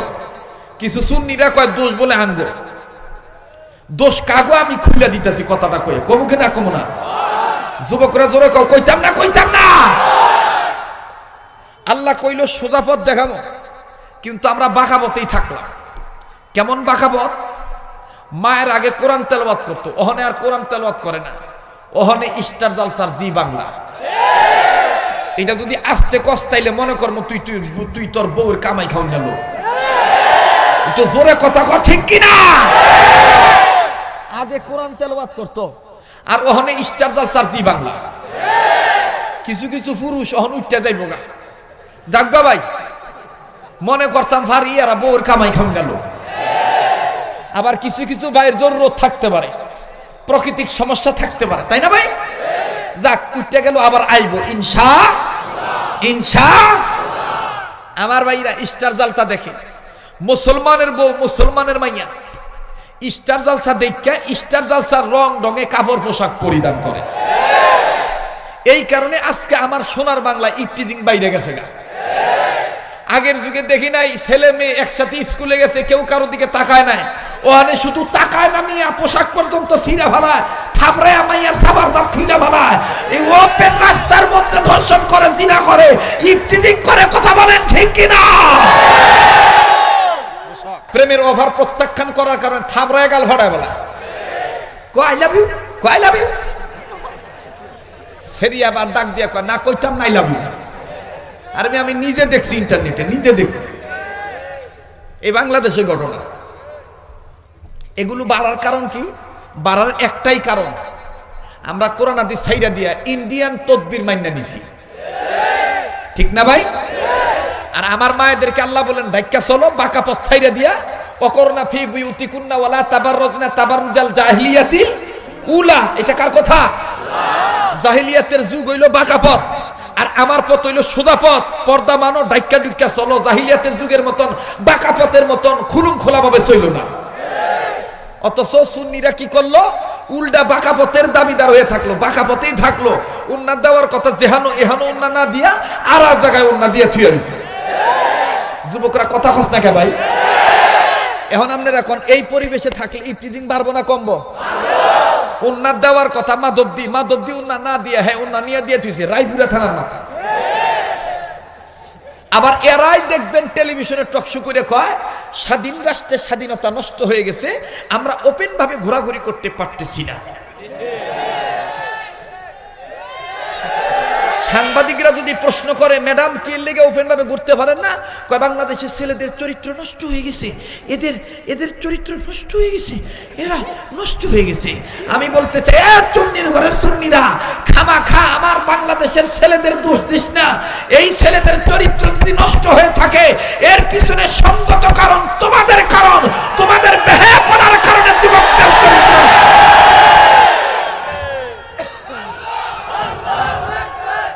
তোরাও যুবক আমিও যুবক, তগর বিরুদ্ধে যদি কেউ কথা কয় আমার কলজাটার মধ্যে লাগে। কিছু কিছু বুড়া ওখানে দেখবেন এইরকম করে কইব এই মৌলবি কইয়াটাই আনছে রে। আরে মিয়া বুড়ারা শেষ বয়সে ভালো হইলে লাভ নাই, যুবকদের আগে ভালো বানাইতে হইব। যেই সমাজের যুবক ভালো হয়ে যাইব গা, এই সমাজের নাস্তিকরা জায়গা পাইব না, মুরতাদরা জায়গা পাইব না, কাদিয়ানীরা জায়গা পাইব না, দেওয়ানবাগি জায়গা পাইব না, কবর পূজা মাজার পূজাওয়ালা এই সেরে কলা ভান্ডা মুয়েরা জায়গা পাইব না বাংলাদেশে করার কথা বলেন ঠিক কিনা?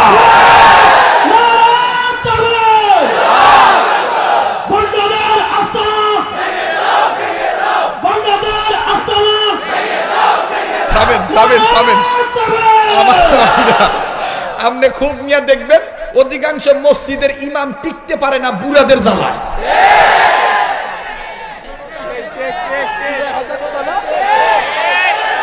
ঠিক না ভাই, ঠিক না? আরে কেউ যাইতো না, কেউ যাইব না, যেদিন যাইবো এটি আলাদা মুসলমান। হক কথার পক্ষে কেউ যাইব না ইনশাল্লাহ, কথা বলেন ঠিক কিনা? বিরোধিতা বিপক্ষে কেউ আসবে না, কথা বলেন ঠিক কিনা? চলবো কি চলবো না? বুড়াদের কারণে ইমাম টিকে না, ফুতের কামায় খায় আর চার দোহানো বয়ে বয়ে কয় একটান বুঝুর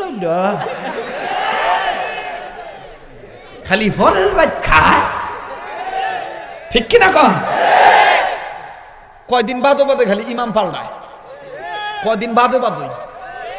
হ্যাঁ, ইতিহাস খুলে দেখেন, ইতিহাস খুলে দেখেন, নবীদের পথে কাটা দিলে বুড়ারা দিছিল, নবীদের গলায় মাফলার পেঁচায় ফাঁস লাগাইলে হত্যা করার জন্য বুড়ারা চাইছিল।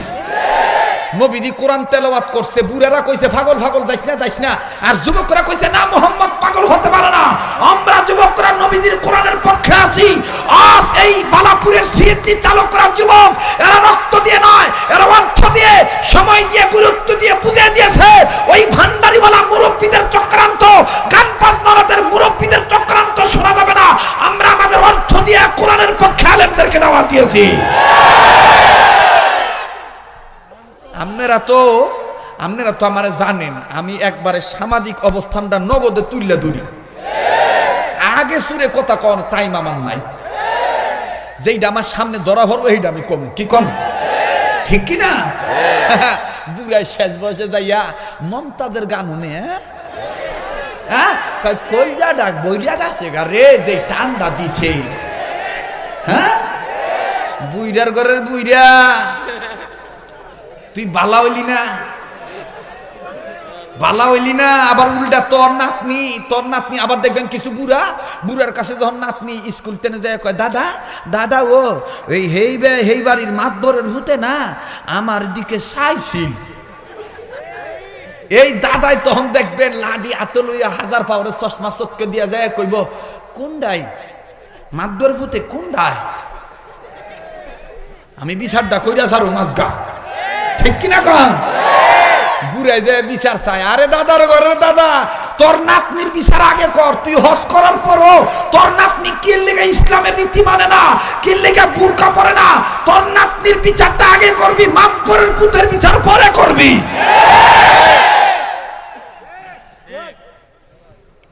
আমি জানি আমার আর জীবনে বালাপুরে দাওয়াত দিত না,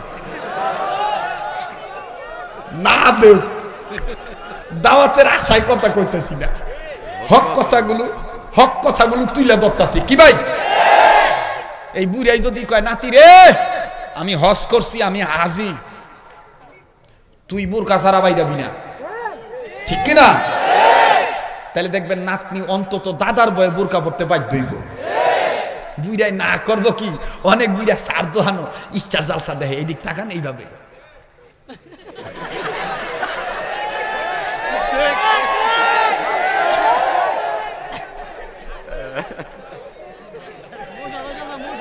ঠিক না? এইভাবে দেখে, এইভাবে দেখে। আমি কই দাদা কি দেখেন? কয় কি শুনে বুইরা রে, ভালো হয়ে জাগা, যুবক বিরুদ্ধে কথা কইস না, তোর নাতি রে ইসলাম শিক্ষা দে, শেষ বয়সে জান্নাতের টিকিট পাবি, কথা কোন ঠিক কিনা? যুবক যদি বেদাতের বিরুদ্ধে, শিরকের বিরুদ্ধে, মাজারের বিরুদ্ধে, কবর পূজাদের বিরুদ্ধে, আলতু ফালতু বাউল শিল্পীদের বিরুদ্ধে যদি আমার বন্ধুগণ ওলামায়ে হক তোমাদেরকে ডাক দেয়, তোমরা জিহাদের জন্য প্রস্তুত আছো কারা কারা? দুই হাত তুলে আল্লাহকে দেখাও।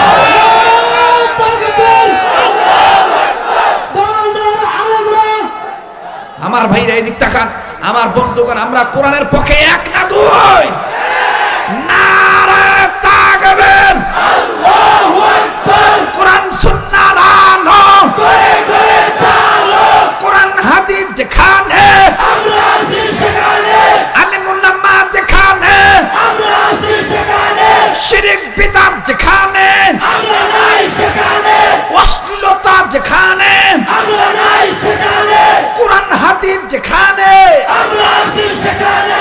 নারে তাকবীর, আল্লাহু আকবার। একটু লম্বা হয়ে যাইতেছে গা ভাই, সামনের ভাইরা চুপ থাক, পিছনের ভাইরা কি যাবি গা ভাই? চলবো আন্নারা না, পিছনের বাইরে কি চলবো? কতক্ষণ? সার আবার খালি সার খালি কয় সার রাত সার রাত, চুপ থাক, সার রাত না। আল্লাহ যতক্ষণ কবুল করে ইনশাল্লাহ। তবে আর 15 মিনিট, আর 15 মিনিটের মধ্যে কথাটা আমি ফিনিশিং দিয়ে দোয়া করে দেবো। কয় ঘন্টা? কয় ঘন্টা? আধা ঘন্টা। মেম্বারটাও পাইছেন, যুবক মেম্বার। এই যে নেতাও পাইছেন, যুবক নেতা। আগামী দিন আসতেছে, যুবকদের হাতে ক্ষমতা চলে আসবে ইনশাআল্লাহ। বুড়াদের চক্রান্ত টিকবো না, কথা কোন ঠিক কিনা? কারণ এই দেশে দেখেছি বুড়ারাই আলেমদের বিরুদ্ধে কোর্টে দাঁড়ায় মিথ্যা সাক্ষী দেয়, বুড়ারাই নবীরে গালি দেয়, কথা বলেন ঠিক কিনা? আর যুবকরা নবীর পক্ষে রক্ত দিতে প্রস্তুত, ঠিক কিনা বলেন? আল্লাহ তাআলা আমাকে আপনাকে দ্বীনের সহিবুল দান করুন, জোরে কোন আমিন। এই ভাই থাম রে ভাই, একটা কথা কইতে চাই রে ভাই, শোন একটা কথা কই ভাই, মন খারাপ করিস না, নড়ানড়ি করিস না। আমি আমার দিলের চক্ষু দিয়া দেখতে পারতেছি মাগফিরাতের ফেরেশতারা, রহমতের ফেরেশতারা তোমার আমার জন্য বেহেশতের বাগানের চতুর্দিকে ঘেরাও করে তোমার আমার জন্য মাগফিরাতের দোয়া করতেছে, রহমতের ফেরেশতারা। আল্লাহু আকবার। এ বন্ধুগণ, আমার বন্ধুগণ, আমার ভাইরা, আমরা ফেরেশতাকে না দেখি, ফেরেশতারা আমাদেরকে দেখতেছে না? ফেরেশতারা তাদের জন্য মাগফিরাতের দোয়া করে যারা গুনার কাম ছেড়ে নেকির কাজে থাকে, কথা বলেন ঠিক কিনা? আল্লাহ পাক আমাদেরকে মোনাজাত পর্যন্ত কবুল করুন, জোরে কোন আমিন। যুবক 2 মিনিটে আরেকটা করুণ চিত্র তোমাদের মাঝে তুলে ধরি, ধরবো? কথাটা কিন্তু আমি লাইন হারাই নাই, আমরা বাঁকা পথ ধরে ফেলেছি। হযরত ওমর রাদিয়াল্লাহু তাআলা আনহু খাব্বাবকে ডাক দিয়ে বলেন, ভাই খাব্বাব এদিকে আসো, তোমার সাথে আমার পার্সোনাল একটু কথা আছে। খাব্বাব বলতেছেন, কি পার্সোনাল কথা বলেন? ওমর বলতেছেন, খাব্বাব তুমি বলো তো দেখি, আমরা কথা বললে আমাদের জিহ্বা সুন্দর, কিন্তু তুমি কথা বলতে গেলে তোমার জিহ্বার মাঝখানে টিউমারের মতন গোস্ত ফুলা দেখা যায়, কি লিগে? টিউমার কবে হয়েছিল কও দিহি?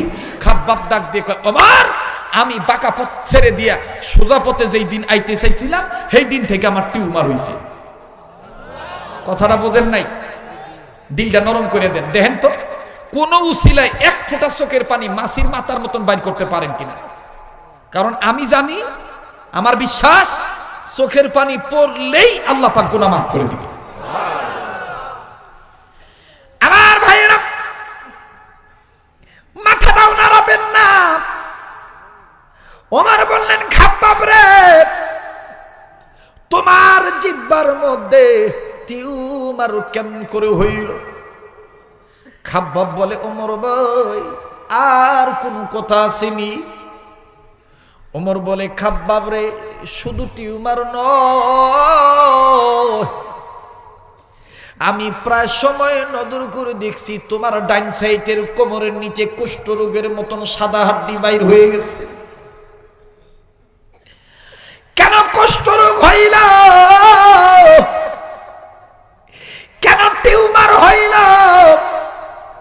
খাব্বাব বলে, ওমর ভাই পার্সোনাল কথা জিগাইছো, ঠিক আছে আমি বলে দেই, শুনে না ওমর ভাই, আমার এই টিউমার কেন হইল?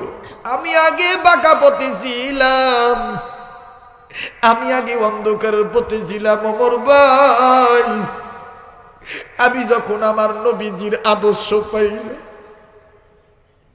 আমি যখন কালেমার রাস্তা দেখলাম, আমি সব বাঁকা পথ নাইরা দিয়া সুজা পথ ইসলামের তরিকা মাইনা নিলাম।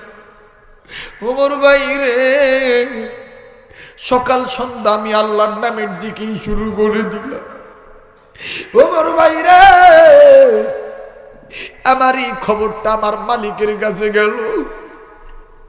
আমার মালিক আমার একদিন ডাক দিয়ে জিগাইল, খাব্বাব রে, তুমি নাকি মূর্তি পূজা ছেড়ে দিয়েছো, তুমি নাকি মুহাম্মাদের এক আল্লাহর ইবাদত করা শুরু করেছো। আমি খাব্বাব তখন বলেছিলাম, জি মালিক, আমি আর বাঁকা পথে চলবো না, সোজা পথ পাইছি। আমার মালিক ডাকতে বলে, খাব্বাব রে, তুমি যদি মুহাম্মদের আল্লাহ রে বাদ না দাও,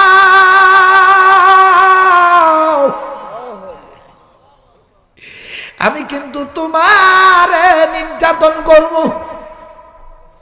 ওমর ভাই, আমি আমার ওই মালিকরে বলেছিলাম, মালিক তুমি কিন্তু আমার জীবনের মালিক না, তুমি আমারে মারলে মারো, আমি জীবন দিতে রাজি, আর বাঁকা পথে যাইতে রাজি না। যুবক ভাইরা, এইবার খাব্বাব বললেন, ওমর ভাই, আমি যখন আমার মালিককে এই কথা বললাম, আমার মালিক মুহূর্তের মধ্যে অর্ডার দিল, খাব্বাবের হাত পা দুইটা বান, আমার পা বান্দা ফলাইল, আমার দুইটা হাত বান্দা ফলাইল, আমারে টানা দিয়া দাঁড় করাইল। আমার মালিক আমারে বলল, খাব্বাব রে, তুই যদি মুহাম্মদের আল্লাহর রাস্তা না ছাইরা দেস, আমি এখন তোরে গরম কয়লার মধ্যে শোয়া দিব। ওমর ভাই, আমি তো আমার পথে ইস্তেকামাত ঠিক রাখলাম, আমি আমার এই আল্লাহর সোজা পথে ঠিক থাকলাম, ধাবিত হইলাম। ওমর ভাই, মুহূর্তের মধ্যে আমার ওই ইহুদি মালিক আমার পিঠের নিচে জমিনের উপরে বড় বড় কয়লার আগুন ছুঁয়ে দিল। ওমর ভাই রে, আমার শেষবার জিগাইল, খাবো ইমান ছাড়বি না রাখবি? আমি খাব্বাব বলেছিলাম, মালিক তুমি আমার মালিক না, আমি আমার এক আল্লাহর গোলাম হয়ে গেলাম। ওমর ভাইয়ের এই কথা বলার সাথে সাথে আমার একটা ধাক্কা দিয়া গরম কয়লার মধ্যে উপর কইরা ফেলে দিল। আমি শীতে পড়ে গেল, আমার পিঠের নিচে গরম কয়লা, আমি যেন লড়তে না পারি, আমি যেন নড়ানড়ি না করতে পারি। আমার বুকের উপরে পাথর চাপা দিয়ে রে ওমর, আমার বুকের উপরে পাথর চাপা দিয়া দিল। এক একটা কয়লার আগুন আমার চামড়া গোস্ত ভেদ করে হাড্ডি পর্যন্ত লেগে গেল, আর চামড়া গোস্ত পুইরা গেল। আমার নাকি আমি গোস্ত পুরো গন্ধ পাইলাম।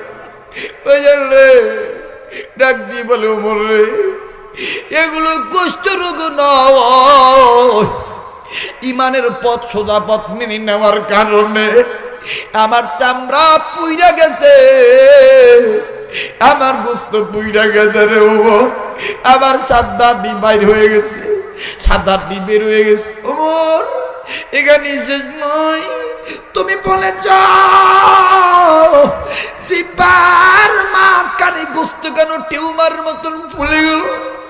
ওমর রে, পিঠের নিচের নির্যাতন সহ্য না করতে পেরে আমি যখন আকাশের দিকে তাকাই আল্লাহরে ডাক দিছি, আল্লাহ, এ যুবক একটা ডাক দে না, বললা ইয়া আল্লাহ।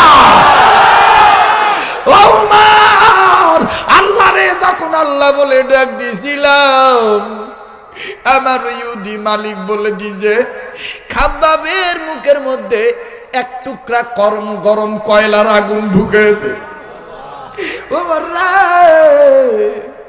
আমার দুই মারির দাঁত এরকম ফাঁকা করে আমার মুখের মধ্যে যখন গরম কয়লার আগুন দিয়ে দিল, ওমর রে, আমি জিহ্বা বার করতে পারি না, বাইর করে দিয়ে ভিতরেও নিতে পারি না। ওই গরম কয়লার তাপের কারণে আমার জিহ্বার গোস্ত টিউমারের মতন ফুইলা গেছে। হযরত ওমর বলে, কাব্বাব রে, বাঁকা পথের দিয়া সোজা পথে দেওয়ার কারণে এত নির্যাতন তুমি সহ্য করেছো। আজরে ভাই কাব্বা, আমি তোমার সাথে একটু কোলাকুলি করো। এবার হযরত ওমর খাব্বাবের সাথে যখন কোলাকুলি করে, হযরত ওমর কেমন জানি নাক দিয়া নিঃশ্বাস গ্রহণ করে। খাব্বাব কয়, ওমর ভাই, তুমি কি আমার গায়ে গন্ধ পাও? ওমর কয়, গন্ধ না গ্রান পাই। বলে, কিসের গ্রান পাও? ওমর বলে, খাব্বাব ভাই, ইসলামের পথে আসার কারণে বাঁকা পথ ছেড়ে দিয়া সোজা পথ মেনে নেওয়ার কারণে তোমার কাপের বেঈমান মালিক তোমারে আগুনে পুরাইছে, গরম কয়লা মুখের মধ্যে দিছে, তুমি তোমার নাকে চামড়া পুরা গোস্ত পুরা গন্ধ পাইছো। কিন্তু আমি ওমর আল্লাহর কসম করে বলি, তুমি খাব্বাবের গায়ে গ্রান পাইতেছি জান্নাতুল ফেরদাউসের গ্রান। যুবকরা, আর লম্বা নয়, সোজা পথে থাকলে আল্লাহ পাক জান্নাত দিয়ে দিবে। দুনিয়াতে অসংখ্য বাঁকা পথ আছে, এই পথ থেকে আল্লাহর কাছে সাহায্য চাইয়া সোজা পথ কামনা করতে হবে। এই জন্য আল্লাহর কাছে বেশি বেশি বলা লাগবে, ইহদিনাস সিরাতাল মুস্তাকিম। পড়েন সবাই, ইহদিনাস صراط الذين أنعمت عليهم غير المغضوب عليهم ولا الضالين। আল কোরআনের পথ, এই পথই আসল পথ। বলেন, আল কোরআনের পথ, এই পথই আসল পথ। অন্য পথে অন্য মতে নাই দি রহমত, অন্য পথে অন্য মতে নাই দি রহমত। আল কোরআনের পথ, এই পথই আসল পথ। বলেন, আল হাদিসের পথ, এই পথই আসল পথ। আল কোরআনের পথ, এই পথই আসল পথ। অন্য পথে অন্য মতে নাই দি রহমত। কথা বলেন ঠিক কিনা? তাহলে আমরা বাঁকা পথ মানবো না সোজা পথ মানবো? সোজা পথ মানতে গেলে কোরআন হাদিস লাগবে কি লাগবে না? আর কোরআন হাদিস জানতে গেলে, শিখতে গেলে আলেমদের দরকার আছে না নাই? আর আলেম ওলামার দরকার হইতে গেলে মাদ্রাসা মসজিদের দরকার আছে না নাই? আল্লাহ পাক সোজা পথ বের করার তৌফিক দান করুক, আলেমদের সোহবত গ্রহণ করে আল্লাহ পাক সবাইকে কবুল করুক। জোরে কোনা আমিন। যারা দাঁড়িয়ে আছেন বসেন, আমি দোয়া করে দেব। তো আবু হুরাইরা ডাক দিয়ে বলতেছেন, ইয়া রাসূলুল্লাহ, আমি দেখতাম চাই আমি আগে গেলাম না আপনার দোয়া আগে গেল? মনে আসেনি কথাটা? এই কথাটা কয়ে আমি দোয়া করে দেব। ভাই কি খারাপ লাগছে আপনি গো? এই আর 5-7 মিনিটের মধ্যে আমি ফিনিশিং দিতে। থামো ভাই, আন্তাজে কোনো কথা কইও না, খুব খেয়াল করো। বিশ্বনবী সাহাবী আবু হুরায়রা দৌড় শুরু করছে। এই যুবক, খবরদার, আজকের মাহফিল তো আল্লাহ ফেরত দিবে না, খেয়াল করো, দিলের কান লাগাও। আবু হুরায়রা চলে গেছে দৌড়াইয়া। এখন সকলে জানে আবু হুরায়রা ভদ্র সাহাবী। আবু হুরায়রা তো কোনদিন দৌড়াদৌড়ি করে না, আজকে দৌড়াদৌড়ি করতেছে কি লিগা? সাহাবীরা পিছন থেকে জামাটাই না ধরছে। সাহাবী আবু হুরায়রা ডাক দেখে, ভাই ও আমারে দৌড়েন না ভাই, আমারে ঠেকায়েন না, আমারে তাড়াতাড়ি বাইর যাইবার দেন। আমি বাইর যেয়ে দেখতাম চাই আমি আগে গেলাম না নবীজির দোয়া বাইতে আগে গেছে। এবার আবু হুরায়রা দৌড়ে বাড়িতে গেছে। বাড়িতে যেয়ে দরজার কর্নারে ডাক দিছে, টক টক টক টক। আমার ভাইরা ভিতর থেকে মা ডাক দিয়ে কয়, কে রে? আবু হুরায়রা বলতেছেন, আমি ওমর, আমি আপনার সন্তান। আবু হুরায়রা বলে, পৃথিবীর মানুষ, আমার মা যখন কইছে কে, তখন আমি আমার মায়ের গলার আওয়াজে বুঝতে পারছি আমার অনেক অনেক আগেই নবীজির দোয়া আল্লাহ পাক বাড়িতে পৌঁছে দিছে। সুবহানাল্লাহ বলেন। এরপরে আমার মা দরজা খুললেন। দরজা খোলার পরে দেখতেছি আমার মা বুড়ি মানুষ, মুরব্বী মানুষ, বৃদ্ধ মহিলা, বৃদ্ধা নারী, তার চুল থেকে পানিগুলো টপ টপ করে পড়তেছে। আমি বলতেছি, মা গো, চুল ভিজা কেন? মা তখন বলতেছেন, বাবা, আমি তোমাকে থাপ্পড় মারার পরে অনুসূচিত হলাম, আমি অনুশোচনা করলাম, আমি অনুশোচিত হলাম, আমি অনুতপ্ত হলাম। এই বিষয়টা চিন্তা করে যে আমার ছেলে তো, আমার সন্তান তো অন্য কোনো খারাপ জায়গায় যায় নাই, আহারে আমি কেন তারে থাপ্পড় মারলাম। ও বাবা, আমি অস্থির হয়ে গেছি বাবা গো, আমি গোসল করে রেডি হয়ে গেছি বাবা, তোমার মতন তোমার সাথে আমি নবীজির দরবারে যেতে চাই, আমাকে লইয়া চলো মুহাম্মাদের দরবারে। আমি আর মূর্তি পূজার পথে থাকবো না, আর বাঁকা পথে থাকবো না, তুমি আমাকে মুহাম্মাদের কাছে নিয়ে যেয়ে মুহাম্মাদের মাধ্যমে মুহাম্মাদের আল্লাহর দয়া কৃপায় আমাকে সোজা পথ দেখায় দাও। আল্লাহু আকবার, আল্লাহু আকবার। তাহলে আমার বন্ধুগণ, নবীজি এখন নাই, নবীজির দোয়া কবুল হবে। নবীজি বলে গিয়েছেন যারা আমার ওয়ারিস তাদের সোহবত গ্রহণ করো। আপনারা এই সিএনজি চালক ভাইদের মতন বাকি জীবন আলেম ওলামার সোহবত গ্রহণ করতে চান কি চান না? চান কি চান না? আমি আমার এই সিএনজি চালক ভাইদের কাছে ওয়াদা করে গেলাম, আল্লাহ যদি আমাকে বাঁচা রাখে চেষ্টা করব বালাপুর মাঠে, স্কুল মাঠে আবার আগামীতে আসার জন্য ইনশাআল্লাহ। আপনারা রাজি আছেন না নাই? রাজি আছেন না নাই? আল্লাহ কবুল করুক, জোরে কোন আমিন। ভাইও প্লিজ আপনারা সবাই বসে পড়েন, যুবক ভাইরা বসেন, এক্ষুনি দোয়া হয়ে যাবে। এটা কি? এ ভাই থামেন, কি এর আজান শুনবেন? হ্যাঁ, আজান বহুত শুনাইছি, আর শুনাইতাম না, না শুনাইতাম ওই নাচ গান।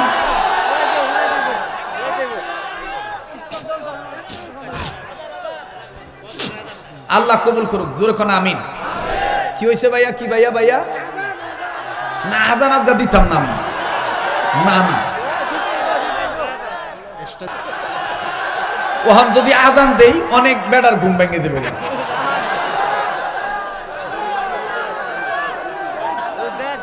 যাকে আজান দেওয়ানি লাগবে, তোর আজগা ছাড়বি না, নাইলে আবার যদি গাড়ির সামনে ঘাড় আছে যে আজান দিলেন না, আজগা যাইতে দিতাম না, তাইলে আমার বিপদ, ঠিক না?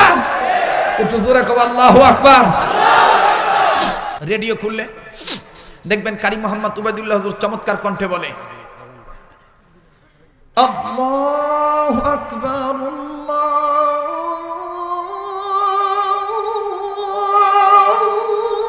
আল্লাহু আকবার,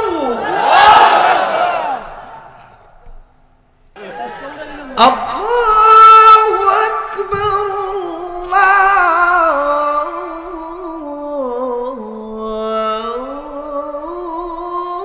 আল্লাহু আকবার,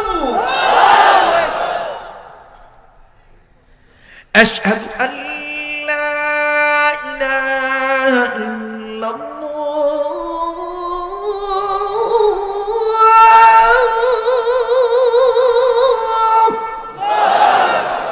থাক, পুরাটা দম দিত না। অনেকে কয় এটা মক্কা মদিনার সুর, না না, এটা বাংলাদেশি সুর। মদিনার সুরটা ভিন্ন স্টাইল, কি মজার সুর। দিম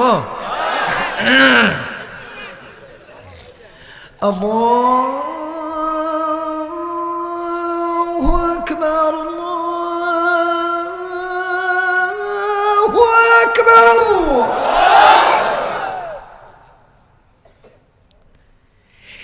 আল্লাহু আকবার, আল্লাহু আকবার। আমার ভাইরা, ওয়াজের পরে আজান দেওয়া যে কি ঠেলা, এটা যেই বক্তা দেয় এই বক্তা কাবা শরীফের ইমাম যখন তেলাওয়াত করে, মধুর কণ্ঠে, চিকন কণ্ঠে, কি মায়াবী কণ্ঠে তেলাওয়াত করে, মনে হয় কোরআন নাজিল হইতাছে। শুনবেন, এইটা কি আর ছাড়বেন? দেখবেন কি মায়াবী কণ্ঠে কয়, আল্লাহু আকবার, আলহামদুলিল্লাহি রাব্বিল আলামিন, আর রহমানির রহিম, মালিকি ইয়াউমিদ্দিন, ইয়্যাকা না'বুদু ওয়া ইয়্যাকা নাস্তাঈন, ইহদিনাস সিরাতাল মুস্তাকিম, সিরাতাল লাযীনা আন'আমতা আলাইহিম গায়রিল মাগদুবি আলাইহিম ولا الضالين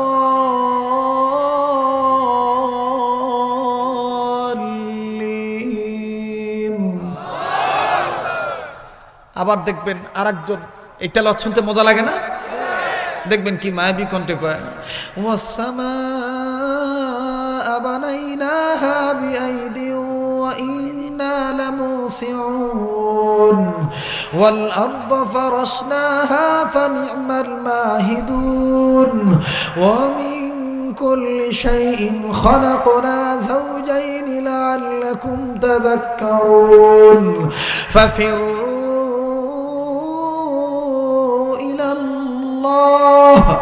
إني لكم منه نذير مبين ولا تجعلوا مع الله إلها آخر إني لكم منه نذير مبين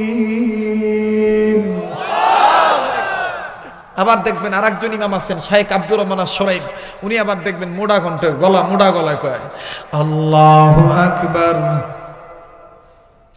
আলহামদুলিল্লাহি রাব্বিল আলামিন আর রহমানির রহিম মালিকি ইয়াউমিদ্দিন ইয়াকা না'বুদু ওয়া ইয়াকা নাস্তাঈন ইহদিনাস সিরাতাল মুস্তাকিম সিরাতাল লাযীনা আন'আমতা আলাইহিম গায়রিল মাগযুবি আলাইহিম ওয়ালাদ-দাল্লিন